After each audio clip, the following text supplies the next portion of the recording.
So welcome back to Third Age Reforged and to another battle replay. This is pretty much the polar opposite of the last battle that I showed, which was a 66,000 frame monster on Care Andros with 8 players. This time we've got a 2v2 field battle on, I can't remember the name of this map, but it has been in the game for quite some time. This one was sent to me by Bobo16k, so thank you to him, and we may as well start with the green/blue team army composition, starting with the player that sent me the map, or the battle I should say, and that's going to be Bobo, and he's playing as the Orcs of the Misty Mountains, not the Dwarves, which is odd. I don't think I've actually shown many replays of him where he wasn't playing as the Dwarves, so that's nice. He's got some heavy Goblin infantry on the front line. They're not quite as bad as the free units that the Orcs will often get. Heavy Goblin infantry do pretty well as a, sort of a disposable unit on the front line. They've got decent armour and shield values as well, so soaking up arrow fire they can be pretty decent as well, but don't expect them to win any sorts of quality battles on the front line. They are very much there for their numbers and their numbers alone. Backing them up, however, we do have some genuine damage dealers, the Mountain Orc Berserkers, which at the moment are hiding, which is good because they've got very low armour values and can be picked apart at range pretty easily. But they're pretty nasty in melee with their big heavy AP axes capable of dishing out a lot of damage, which will offset the lower damage values that the heavy Goblin infantry has. And there is actually some standard Goblin infantry as well, so they are obviously not as good as the heavy Goblin variant, but they are free for the first unit, and they can hide, which is nice. So again, they're quite similar in many ways to the Snark Stalkers. Just in behind here we can see the mounted contingent with some Warg Riders. Of course, Warg Riders have got low armour values, but they are multiple HP, and they are very good anti-cavalry tools, but once their hit points are gone, they've got low skill, so they will start to fall apart pretty quickly. So they are a finite resource. Another unit of Warg Riders over here. And then obviously back here we have the General's Bodyguard, which is the Bolg's champions. They're not quite the same monsters that the Melkor's Chosen and the champions of the White Hand are, but they are nonetheless still, they get around the weaknesses of the standard wargs by having good stats, and obviously very, very deadly against other cavalry off the charge and in melee. Over here we've got a more central line, which looks to be a little bit more based around holding a line for an extended period of time. So we've got heavy Goblin spears with the White Uruk Fearmongers mixed in there as well. So a lot of AP, a lot of good line holding ability here. I don't think we've got any standard heavy Goblin halberds. We do have some Goblin King Bodyguard in here though. So there is a lot of... It's going to be difficult to force your way through this line quickly. You probably will be able to do it if you focus all of your resources on it. But if you do that, you're going to leave yourself quite vulnerable to the trolls attacking such a blob. So you've got some snow trolls here, very quick around the battlefield, and in terms of combat stats they are the strongest trolls that the Misty Mountains can field. But in terms of blunt effectiveness, the cave trolls over here are well known for their ability to get through a line very quickly. I think the Misty Mountains are going to be focusing on a little bit more of a defensive approach here, so the cave trolls won't be too aggressive, I wouldn't have thought. It depends on how the Misty Mountains approaches this, I suppose, but the cave trolls, not quite the same sort of melee, not the same melee powerhouses that some of the other higher tier trolls are, but their ability to break a line is invaluable to the Misty Mountains, it must be said. And then his ally is going to be Gondor, played by A. Lamau, and he has got some Axemen of Lasarnak without the armour upgrade on the front line, but there's some more AP. We'll see if that comes in handy against his foe. And some Guards of Osgiliath for some line holding as well, so very much the opposite ends of the spectrum here with the pikemen and the shock infantry. In the middle we've got the Wardens of the White Tower right on the front line, and is this the General? It's hard to tell, but there's also some Fountain Guard mixed in here as well, so very much a combined arms approach by both of the blue team players. Also some LSR's Vanguard, so all sorts of elite units mixed in here, some Care Andros Swordmasters, Axemen of the Sarnak are right along the line, but there is no standard Gondorian units as far as the infantry and spears go, which is not something I've seen an awful lot of. And then a couple of units of Pelagia Marines in here. I imagine actually that Misty Mountains and Gondor are going to be fairly aggressive based on how they've set their stall out. We'll see if that works out for them, because they don't have any long-range bowmen that I can see. Meanwhile, I've got some Pinnith Galen cavalry over here, the slightly more skillful shock cavalry units that Gondor have available to them. Of course, the regular Gondor cavalry is now spear cav, so the Pinnith Galen cavalry represent probably the most reliable shock cavalry that you can bring as Gondor. Of course, the Gandalf's Retinue Bodyguard are better, but they are also substantially more expensive, and here they are. They are multiple HP, and obviously intended to be a General's Bodyguard, can only have one before the cost increases, and indeed that is where the General's going to be hanging out. Another unit of Pinnith Galen cavalry over there. So now let's have a look over to the other side of the field, and Gondor are facing off against Rune, so it remains to be seen how well the AP will do from Gondor. It will have mixed success, I would imagine. Rune's AP will stand in very good stead. Got some Eastron warriors just sort of out here on the flank. They need to be careful they don't get charged down. I don't think there's any danger of any hidden units ambushing the Gondorian shock cavalry should they decide to just flatten this single unit over here. And they are being played by Jericho 12. Let's have a look. Rune do have a skirmish line, so Gondor will be forced to come to them. It's a substantial one as well, actually. Some Lokanar Rim. They won't have any danger of having any sort of arrow fire return to them, so their lack of a shield and their lighter focus on their own survivability won't harm them too much in this situation. And he's got 2 units of them. He's also got a couple of units, it looks like, of the Variag mercenaries, which are the more common pick because of their shields and their ability to stand up a little bit better in a skirmish fight. But of course here that won't really matter too much based on Gondor's closer ranged focus. Meanwhile, some Eastron clansmen with both levels of armour upgrades, so they will be stronger, but with all of Gondor's elite infantry, or at least higher tier infantry than the clansmen, I can't imagine they'll do all that well, to be honest with you. Gondor's infantry contingent is certainly built to deal with these clansmen quite efficiently. There are a lot of them that they'll have to cut through, but Gondor's infantry should be able to do it, especially with the support of the cavalry potentially. The Gamp Rim will be a little bit more difficult for Gondor to reconcile with. The Halberds, of course, going to be very good with their AP values, going to be relying on the guards of Osgiliath and the Fountain Guard to keep them at bay, because the AP damage could be quite effective against some of their elite heavily armoured units, should they get set. The Flag Rim, it's a similar case here. Their AP will help them, but in terms of overall quality they will be outclassed by several of the Gondorian units on display. But overall it really does depend on whether or not the Gondorians can hack their way through all of these Golden Boys. And then over here we have both of the high tier runic cavalry units, the Dragon's Wrath Warlords, very much the equivalent in many ways to the Gandalf's Retinue Bodyguard, although the Gondorian unit in this bunch would probably be able to survive a little bit longer, but overall very similar in terms of how they are. Multiple HP shock units, and the Carmel's Dragon Knights, which are knights, of course, very, very strong, very durable actually. Only the Knights of Illuminus, I think, in terms of the knights, are outright more survivable than the Carmel's Dragon Knights, and of course we can see the General is also going to be riding, as well as Carmul himself. Now for the final army, which I believe, yes indeed, it is going to be Cardlan, played by Firenzia, and he's got some Dunedain Rangers on the front line, as well as the Hearthguard of Amon Sul, so 2 units of more expensive skirmishers, very much the opposite ends of the spectrum here again, with the Hearthguard being very, very survivable, Dunedain Rangers of course being more glass cannon-esque with their body piercing. Again, the Misty Mountains are going to have to advance, otherwise the body piercing is going to do wonders on their very tightly packed front line. If that wasn't enough, they also have the Menotar Romen Guardians, which should do a decent job at zoning out any of the Misty Mountains wargs potentially, especially seeing as the Misty Mountains won't really be able to return fire onto them. The Greenwatch Garrison footmen are going to be very key to trying to stem the tide of the Misty Mountains' numbers. They're going to need to hold the line resolutely, which depending on morale shocks they may or may not do. We've got some Minas Tirithlan swordsmen and spearmen, so both of these sort of units of standard bread and butter, and I think they should do okay here. I mean, they will have to deal with a lot of the AP, but against the heavy goblin infantry and more of the standard units, they should be able to add a little bit of something, And then back here we have some of the elite units, so we've got the Minas Tirithlan sharpshooters at the back, sort of hybridization of crossbows and mace infantry. Good pick against the Misty Mountains, we'll see how they do. The Tharbad Warhammers should be able to outclass most anything the Misty Mountains have brought, unless the Blackbacks were sort of mixed in there and I missed them, we shall see. We've got the Dunedain Captains and the Wardens of Tirn Gorthad, so all of the sort of inspiration units which are going to be very key for keeping these lower tier Cardlan units in a line. And then Royal Court of House Thorondor and Dunedain commanders would be very well served avoiding combat for as long as possible against the Misty Mountains, otherwise the Trolls and the Wargs could do some serious damage. But now, let us begin. It's going to be an interesting beginning to this fight, so you can see the Misty Mountains immediately moving on to the offensive. The Heavy Goblin Spears and the White Uruk Fearmongers will do a very good job against the combined forces of Cardlan, the Pikes and the more heavily armoured infantry. And of course you can see Gondor also sweeping across the field in the background there. The Pikes rapidly moving to the front line, unsurprisingly. They will need to be backed up very quickly.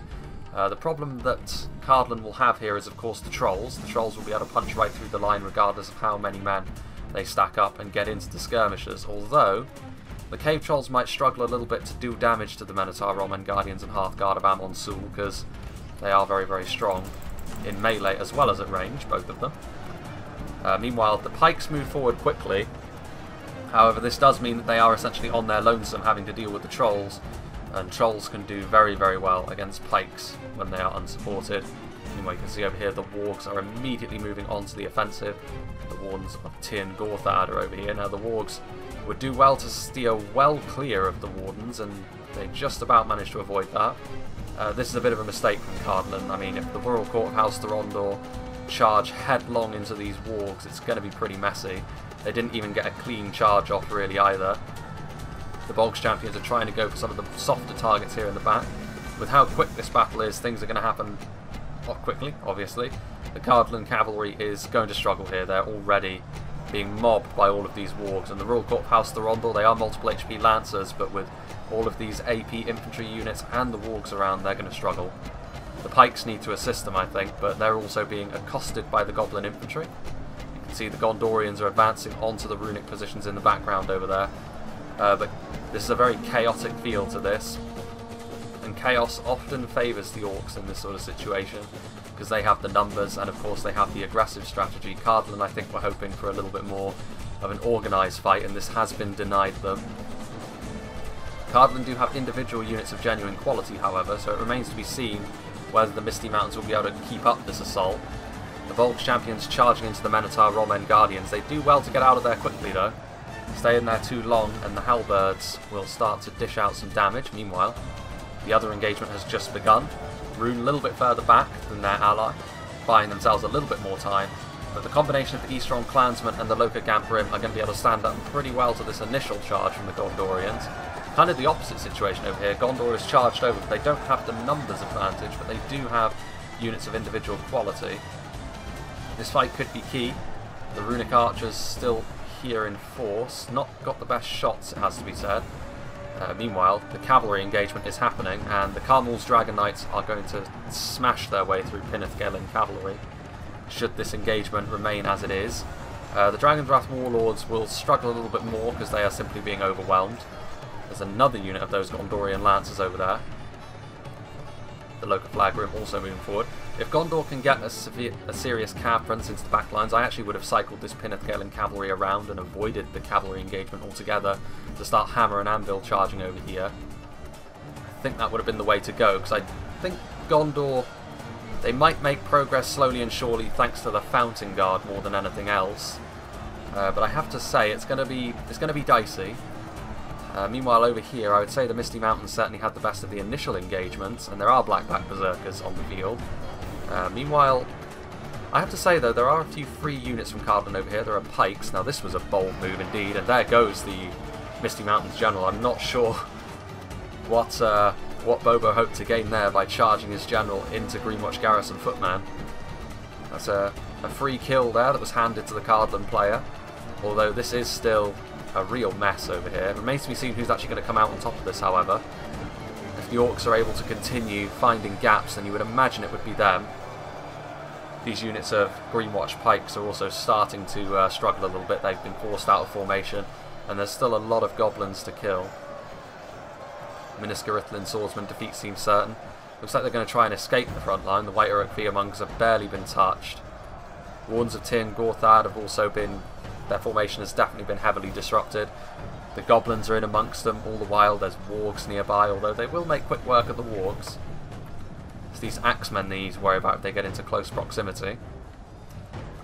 Interestingly enough, the Runic player is also moving their skirmishers over to help the Cardland player, which is wise, because the Runic archers won't be too useful in that close range fight up there.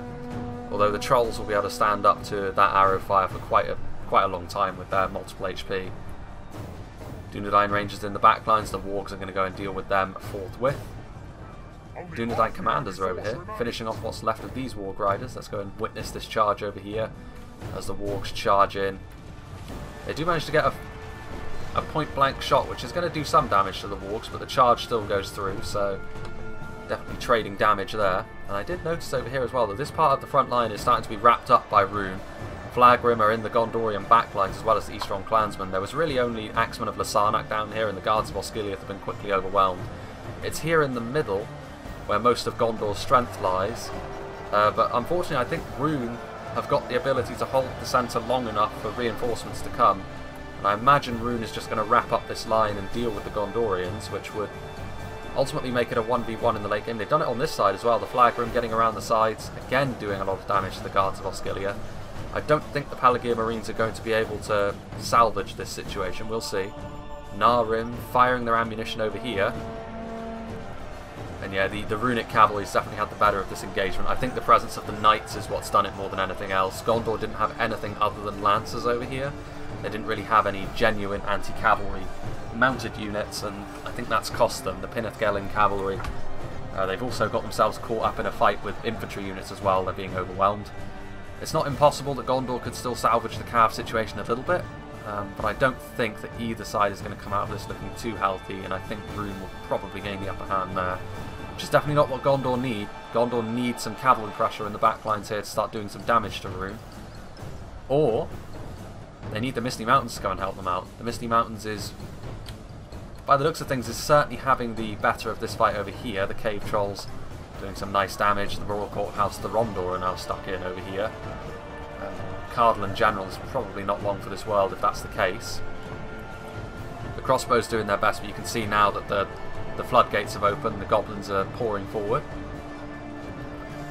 But at this point, I think that the Misty Mountains have got such a hefty advantage over here, they need to start thinking about helping their ally, because Gondor's starting to struggle. Their infantry's starting to fall apart somewhat, and I feel as though Rune have got more staying power in the long run than the Misty Mountains have, so if it comes down to a straight fight, they might struggle a little bit. Especially seeing as Rune do have those archers, which presumably will still have ammunition by the time the two clash, if indeed that is what happens. I can see over here the Hearthguard of Amon Sul, only 22 of them remaining, and they are now under attack from multiple units, Goblin King Bodyguard and Mountain Orc Berserkers over here. And over here we can see the Warns of Tirn Gorthad are, again, they've survived longer than you would expect really, considering the fact they've been forced out of formation for vast swathes of this fight. The Dunedain Rangers are still alive, so they actually killed the Wargs in melee. The Wargs obviously lingered too long in sustained melee, you need to keep them moving. They are not very skillful, and the Rangers are. The Rangers took some initial charge damage, but presumably those body-piercing projectiles before the charge went off did the trick. And now there's some body-piercing projectiles here. Cardin, I think, will still lose this, but any additional damage they can do may very well help their ally in the long run. And they still have these pesky cavalry units, and the Misty Mountains Wargs, they did some damage initially, but they found it difficult. I think there's a lot of crossbows and a lot of pikes in this Cardin army, so they were ultimately dealt with. And you can see over here that more and more Rune is starting to stack up their archers to deal with the Misty Mountains threat, which is wise, I think, considering the fact their archers aren't really much use in this situation over here. Meanwhile, these Eastron Clansmen victory is a distinct possibility. That won't last long with the Elisar's Vanguard in close proximity, I would imagine. But the Elisar's Vanguard had to be peeled off the front line. It is worth saying that here in the middle the Fountain Guard have done very, very well for themselves, as you would expect, I think. The Fountain Guard far better at this sort of thing than the Loka Gantbrim. And in the middle, the Gondorians are going to be victorious. Can Rune pull this out? They need to, I think, otherwise the Misty Mountains will be along to clean them up. These Pelagear Marines presumably have done some decent damage to the flanking manoeuvres from Rune, but hasn't been able to stop them fully. The Guards of Osgiliath are routing. Now the Eastron Clansmen. But I think now with the reinforcements, some Gantbrim is on the way over. Let's have a look over here. The archers are now in position, and you can see actually that the Misty Mountains are starting to make moves over here. They're going to have to do so through a hail of runic arrow fire. It's going to be a decent amount of damage they do on the approach. Also, the Misty Mountains are going to have to go uphill to meet the runic army. There is now a lot of reinforcements coming in from both of the flanks. You would imagine that this is going to put some serious pressure on the Fountain Guard, but there are also Wardens of the White Tower, so it really is. They have lost half their men. Really is the finest of Gondorian units that we're seeing on display here. Meanwhile, what's going on up here? These Narim, presumably they had a ranged attack order on something that they're chasing. But yeah, this has been pretty grisly for both sides, but ultimately I think Rune are going to come out on top of this. The Carmel's Dragon Knights are still just as healthy, give or take, as the Gandalf's Retinue Bodyguard, and the anti-cavalry capability is going to be too much. Meanwhile, over here, the Dragon's Wrath Warlords should be able to clean up these Pinnith Cavalry.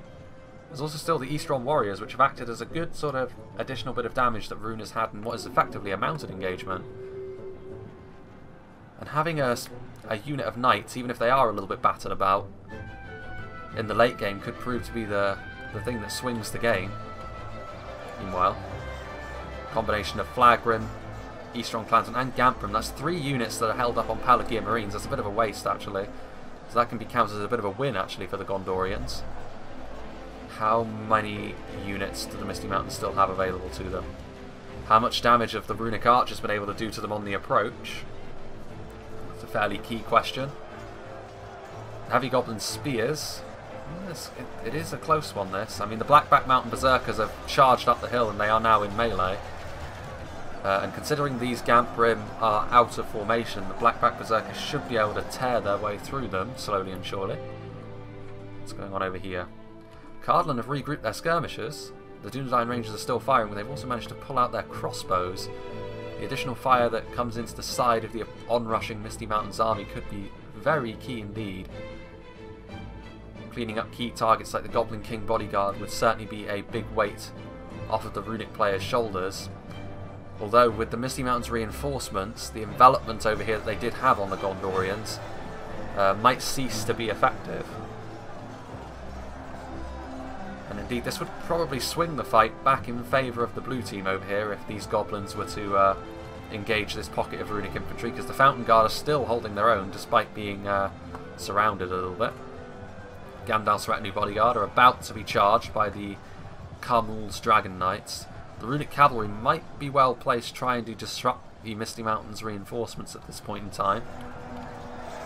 While it may be a little bit overkill, these Pelagia Marines are slowly and surely falling by the wayside to this Runic infantry. I think it's about time we pumped it back up to 1 speed now.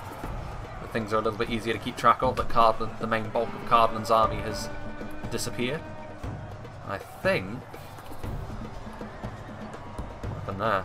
Well, the Gandalf's retinue bodyguard continued charging on through, and they did break some individual units. The Elisar's Vanguard, of course, far superior to Eastron Clansmen. Now this is going to be a difficult unit to deal with as well. We can see in the background there the Variag mercenaries being hounded by heavy goblin spears.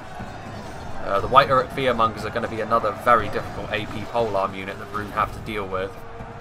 And now we can see that a lot of the Runic units are starting to rout off. The power of these Gondorian elites is on full display. And now they're being augmented by the reinforcements of the Misty Mountains. These Karandros Swordmasters being defeated, but you really don't want to be wasting all of this ammunition on a unit of 7. You need to be shooting into the blobs. The Fountain Guard would definitely be a very worthwhile target indeed, because at this point you don't really have anything that can go 1-to-1 with them. And now the flanking manoeuvres have turned into line battles once more, and this is a field of battle in which Gondor are going to have a significant advantage. The Elisar's Vanguard, but obviously significantly the Fountain Guard. Trying to get these archers into a position where they can fire, but I'm not convinced they're going to have much luck. There goes the Gondorian General, which is not an insubstantial loss, although I think the Fountain Guard are locked morale, or at least very high morale, if not locked outright. There is some Cardland cavalry over here, but they're about to be destroyed by the Misty Mountains polearms. Meanwhile, Goblin King bodyguard was sent over to distract the Cardland skirmishers, but they're going to be defeated ultimately. The Cardland crossbows all have AP, and the Dunedain Rangers are no slouches in melee either. Misty Mountains mopping this area up again, the Gondorians pushing forward. Variag mercenaries shooting into the back of all of these polearms, doing decent damage there, mainly to the White Uruks. But the Wardens of the White Tower are on the way, and those Variag mercenaries, needless to say, aren't going to stand much of a chance in melee against one of the finest units Gondor has to offer. This cavalry could still be a big deal. I mean, the Loknar Rim are being interrupted by... ooh, this is a grisly move. The Carmel's Dragon Knights could have been used elsewhere, but I get the feeling that this is going to be the end of them. They charged into a clump of AP polearms. That could be the mistake which cost the red team the match. Those Carmel's Dragon Knights could have been exceedingly useful at dealing with some of these units. The Mountain Orc Berserkers would have been crushed. A lot of the units left are anti-cavalry, to be fair, but that was right into the lion's den there. You'll scarcely see your cavalry die more quickly. Even pikes would struggle to kill cavalry as quickly as Fountain Guard do. The AP certainly helping. Variac Mercenaries coming back. At this point, it's going to be a case of whack-a-mole, really, for the blue team. They just need to chase down all of these skirmishers. It's possible that the red team skirmishers could do the business, but somehow I doubt it. There's some Minas Tirith spearmen that have come back. A full unit of them as well, 153. But it's going to take more than basic spears to bring down a lot of the elites that are still alive. Dragon's Wrath Warlords. This is a prime target to go after, the Wardens of the White Tower, not anti-cavalry. The Dunedain Rangers coming in as well, but the Wardens of the White Tower are tough. They won't go down easily, especially not to diminished cavalry units like this. The Goblin King Bodyguard is still alive, amazingly. What happened to the Minotaur Roman Guardians? I'd have thought the combined forces of all the skirmishers would be able to beat them. Well, there's the sharpshooters. The Goblin King Bodyguard coming in from behind. It's still close. There were some Loknar Rim up here. They're still running, still trying to get the biggest use of their ammunition. There's still one Gondorian cavalryman over here. It's a withering storm of arrows going into the Fountain Guard, but the Fountain Guard's armour will help them a little bit here. Another volley. Fountain Guard just taking it on the chin there. More routing clansmen. Narim, again just being hounded by all of these Gondorian units, and none of them will go down easily, even the unshielded ones. High armour values, a lot of them are multiple HP at this point as well. The Variag Mercenaries surrounded once again by filthy goblins. I think they're going to be just fine here. The Dragon's Wrath Warlords trying to charge in, but both of them die. Limited utility at this point in the battle anyway, with all of these anti-cavalry units on the field. Goblin King Bodyguard and Wardens of the White Tower trying to mop up what's left of the Dunedain Rangers. There's the Cardinal General's still alive. All sorts of units sort of battered and bruised all across the field. The crossbows trying to do what damage they can, but again, they're in low numbers, so how much use they will be remains to be seen. There's a lot of Minas Tirith spearmen though. They should be able to tie up this side of the battle. Well, I say that. With all of these heavy goblin spears coming downhill, the additional AP, that's going to be too much for the Cardland spears to deal with, I fear. I think the blue team are going to have this, just about. You can see over here that the Fountain Guard did ultimately catch the Nar Rim in melee, and the Fountain Guard are just far too strong for them in melee. The Nar Rim are honestly not terrible archers in melee, but the Fountain Guard are just a class above, such an integral part of Gondor's army. Trying to push in, trying to engage the Fountain Guard in close quarters, but they ultimately don't have what it takes. Meanwhile, over here, it's a very similar story, albeit with a different unit, the Alisar's Vanguard. And this is a situation in which they have no formation to disrupt, so it doesn't matter how you take this engagement, the Narim are always going to lose it. Bloodied the Alisar's Vanguard. Is Aragorn still alive, I wonder? Doesn't actually look like it. He may have fallen earlier in the battle. Very impressive though. Very similar kind of unit to the Haven Guard, although you don't see them quite as often, I don't think. Now the Carmel's Dragon Knights are on the way back up, but again there's only 2 of them. So I'm not sure how effective this charge is going to be. And they run away actually. The Narim destroyed. Fountain Guard continuing to chip away at the Narim. And in fact the Narim, when they pushed into the formation, had much more success. Goes to show that they're not half bad in melee, all things considered, for a unit of fairly basic human archers. Can't believe the Dragon Knights would want to charge into the Fountain Guard. The Fountain Guard are wavering in the face of Narim. Interesting. Although the Alisar's Vanguard should still be more than enough to deal with that one unit of Narim. We'll see how this goes. I mean, this... one of the last remaining pockets of resistance from Cardland down here, the Minas Tirith spearmen, being overwhelmed. The Cardland General doing its best to cycle charge, but there's going to be a token gesture, I think, for casualties he's going to be able to inflict, and if the fearmongers get a hold of him, he won't be living for much longer. Wardens of the White Tower coming in, that's going to be enough to send the spearmen over the edge, you would imagine. Still crossbows alive? 3 Minotaur Roman Guardians. I mean, this match is down to fine margins, to be fair. The blue team are ahead by 2%, and I think based on the quality of the units they have left, they will probably be just fine. I think the Narvrim in the north have fallen by the wayside. There's only 21. The Elisar's Vanguard will easily be able to mop this up. There goes the Cardland General. That might be enough to shock the rest of Cardland's troops into a chain rout. Spearmen have broken. What about the Minotaur Roman Guardians? They've also broken, so it's just the runic resistance that's left. The Elisar's Vanguard should just turn around at this point and butcher the Narvrim. There are still those Carmel's Dragon Knights, but honestly you should just let them charge in. The amount of damage that they can do at this point is very, very limited. They've already taken damage across the course of the battle, so their hit points are almost certainly gone. Here we go. The General's still alive though. This is going to be it, so the blue team are going to be victorious, which I'm sure is going to irk some people. It was a very close one, this one. It was very back and forth. I feel as though Rune would have won that fight against Gondor had the Misty Mountains not been a factor, but I feel as though Cardland were caught quite unawares early on and they lost too many of their men too quickly, I think. Despite the fact that Rune did their best against Gondor, and Cardland ultimately did reel it back a little bit. They did have their rangers, which presumably did a lot of damage, and their crossbows, but ultimately it didn't turn out to be enough. The damage had already been done. All of those pikes were killed very, very quickly by the trolls. They weren't really able to utilise their skirmishers as effectively as they wanted to early on.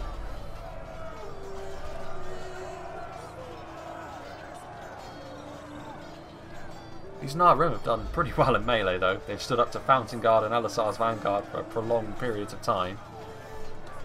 But ultimately that's going to be it. Broken. And the battle is over. You can see how the Gondor runic line was sort of a very neat line, and then down there just chaos between the Misty Mountains and Cardland, which suited the Misty Mountains very, very well. Rune getting more kills, which is interesting, seeing as the Misty Mountains deployed more men. I think, overall, I think every player didn't do anything terribly wrong, although I think the Misty Mountains' early aggression and their ability to scatter Cardland a little bit was ultimately what won the blue team the fight. Having a look at some of the kills, Heavy Goblin Spears doing very well, obviously very well suited to fighting Cardland actually, who rely on their armour more than most in their sort of centre of their line. Their pikes are not very heavily armoured of course, but that's a bit of an exception in their ranks. Other than that, bit of a mixed bag. The trolls did their job, to be fair. They caused chaos, and the rest of the Misty Mountains armies took full advantage of that. Blackback Berserkers doing well, Goblin King Bodyguard doing well. So the Misty Mountains army overall doing its job. One of the units of war was getting killed pretty quickly, but ultimately it didn't matter. A sacrifice worth making. The Gondorian player getting the most kills overall, but that's not to be surprising because the runic player had by far and away the biggest army at 3,000. All of those clansmen will do that. So yeah, interesting field battle there. A lot of good tactics being used, I think, by both sides. Very well played by the Misty Mountains player as well. I think the Gondorian probably was wishing he had his spear cavalry in this fight. That could have made the battle even more in favour of the blue team, I think, because then the limited runic cav line probably would have struggled a little bit more against some anti-cavalry pressure. But ultimately a good fight. So yeah, I hope you enjoyed this, and I hope you'll join me for whatever is next.